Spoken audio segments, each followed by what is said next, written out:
Today I will talk with Odeh. She went to New York University and after that she started the computer science department in New York University, Abu Dhabi.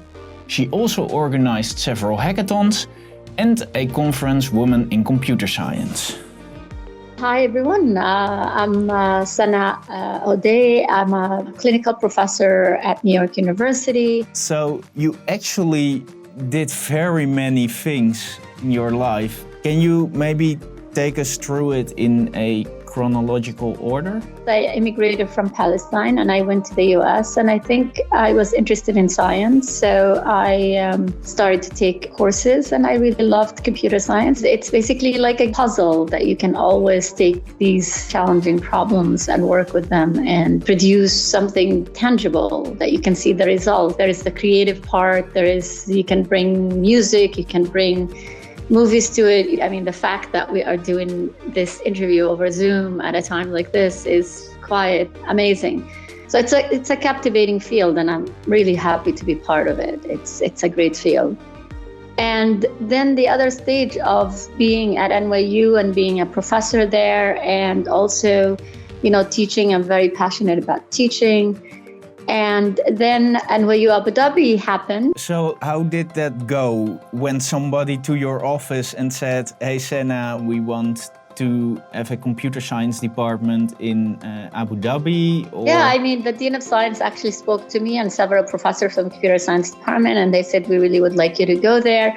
In the beginning, it was like a strange idea to be moving because for me, New York was also part of my life. So how do I leave it?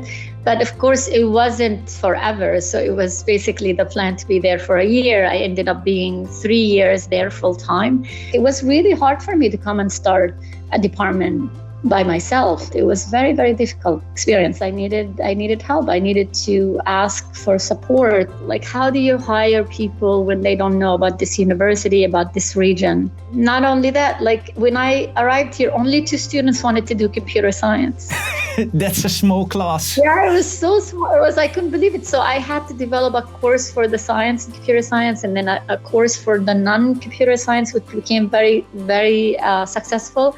And now we have actually, I think, the highest student enrollment after economics. I used to never see myself living outside New York. Now I feel like I can live anywhere and love it. So I started these 2 projects. The first one is the International Hackathon for social good in the Arab world. Could you maybe explain what a hackathon is? So the hackathon is a competition where people come together and they basically produce a hack, what we call a hack. So it's a quick prototype of a solution for something. So you can build a website, you can build an app, you can build a virtual or an augmented reality. At that time, the hackathons were just emerging in the US. So basically people would be it would be 24 hours and people would come together. It was also sort of like a boys' club in a way. So the boys stay up and you didn't see that many girls as part of these hackathons. So I decided to change the culture. So I decided to do an international hackathon for social good.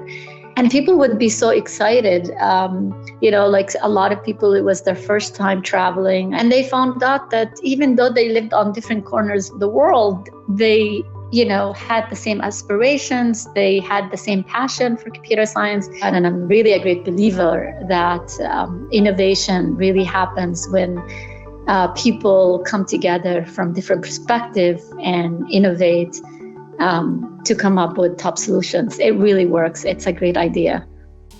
What are you teaching at the moment? I am teaching actually Introduction to Computer Science right now. And I love teaching that course because that's the first course in computer science.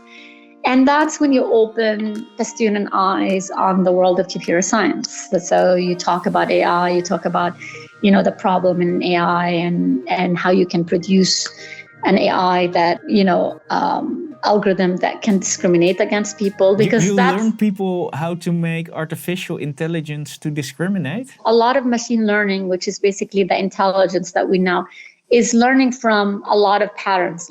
So we have this AI that is learning, let's say, about women from the web, right?